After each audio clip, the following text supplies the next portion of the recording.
আজকে খুব মজাদার একটা স্যান্ডউইচ বানাইছিলাম। কোনো রান্না বান্না কোনো ঝামেলা ছাড়াই কিন্তু এটা সুন্দর করে বানাই নেওয়া যায়। আসসালামু আলাইকুম, সবাই কেমন আছেন? আলহামদুলিল্লাহ, আমরা ভালো আছি। সহজে কোনো রান্না বান্না ঝামেলা ছাড়াই স্যান্ডউইচ বানানো যায়। যেদিন আমার রান্নাতে একদমই ভালো লাগে না বা কিছু রানতে মন চায় না বা অসুস্থ থাকি, সেদিন কিন্তু আমি এভাবেই বানাই নি আর জিমকে এভাবে খাওয়াই। তো প্রথমে আমি রুটিগুলো সাইজ করে কাটে নেবার। আমার রুটির যে অবস্থা, একবারে দুই পাশ থেকে একবারে চাই গেছে, যে এটা সুন্দর মতন কাটাও যাচ্ছে না, কোনো সাইজ আসছে না, মনে হচ্ছে যে ছোট হয়ে যাবে এমন একটা অবস্থা। তো আর মাত্র 4টে রুটি ছিল, তো আমি ভাবছিলাম আজকে আপনাদেরকে দেখাই দিয়ে আমি প্রায় এটা বানাই খাই। রুটিগুলো কেটে রেখে পরে আমি ডিমগুলো কেটে নিয়েছিলাম। আনাদিন ডিমটা ডিম সিদ্ধ করে দিলে কিন্তু খাইতে চায় না। আজকে দেখি 2টা ডিম সিদ্ধ করে আনছে, একটাও খাইয়ে নিয়েছে আর একটুখানি ছিল আর অন্য খাওয়ার জন্য বায়না করতেছে। পরে একটা নিচে খায় না আসলে, কিন্তু নিয়ে খালি বায়না করে। তো ওর কাছ থেকে ডিমটা নিয়ে আমি এগুলো একবার কুচি কুচি করে নেবো। পরে প্রথমে ছুরি দিয়ে করতেছিলাম, পরে ভাবছি যে গ্রেটার দিয়ে করে নিয়ে সুন্দর করে। ডিমগুলো এত নরম ছিল যে চাপ দিতেই ফেটে সব কিছু বাইরে যাচ্ছে, উপরে দিয়ে একবারে ডিমের কুসুম টুসুম সব বার হয়ে যাচ্ছিল। মনে হচ্ছে এটা না দিয়ে হাত দিয়ে চাপ দিলে সুন্দর হয়ে যেত। তো দিয়ে যখন ফেলাইছি, তারপরে ভালো করে আমি একটু ভরে দিয়েছিলাম আর উপরে দিয়ে অর্ধেক ভরে গেছে। ডিম হচ্ছে সবার ইচ্ছা মতন দেবেন, একটা দুইটা তিনটা চারটাও দেওয়া যায়, তত বেশি করে বানাবেন তত বেশি ডিম দেবেন। তো আমি 2টা দিতে চাইছিলাম, পরে ডিমে তো একটা খাইছে, সেজন্য আমি একটাই দিয়ে দিচ্ছি। তারপরে এই জায়গায় একটু গাজর কুচি করে দেবো। তো গাজরগুলো হচ্ছে আমি আগে বটি দিয়ে কুচি কুচি করে তারপরে দিতাম, যাতে ডিম একটু খাই। তো তারপরে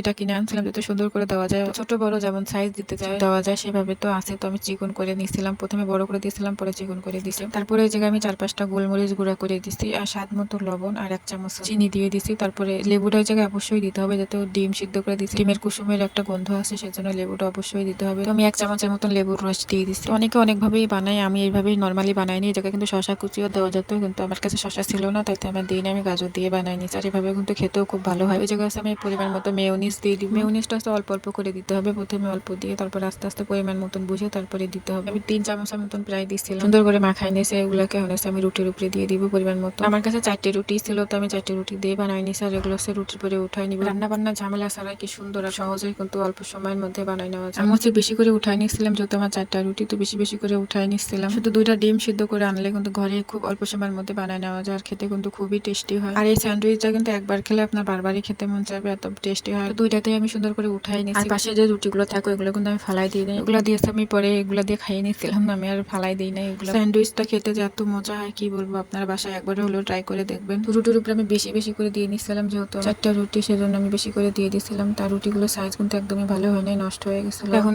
আমি রুটিগুলো 3 কোনা করে কেটে নেবো, দেখতে সৌন্দর্যের জন্য। স্যান্ডউইচ গুলো আসলে এরকমই থাকে, সেজন্য আমি একটু মাঝখান দিয়ে কেটে নিলাম। কতটা সুন্দর লাগতেছে, মাঝখানে যেহেতু গাজর দেওয়া ছিল, গাজরের কালারটা একবারে কি সুন্দর লাগতেছে। স্যান্ডউইচটা কিন্তু খুবই মজার ছিল, আর খেলে বারবারই খেতে মন চাইবে। তোমার এই যে রেডি প্লেটটা কত সুন্দর লাগতেছে স্যান্ডউইচ, একবার বাসায় আপনারা বানাই দেখতে পারেন, খুব মজা হয়েছিল। জিম বেশি একটা খাই নাই, দিছিলাম কিন্তু নেই না তেমন একটা মুখে। আজকে ভিডিওটা এখানে শেষ করছি, সবাই ভালো থাকবেন, আল্লাহ হাফেজ।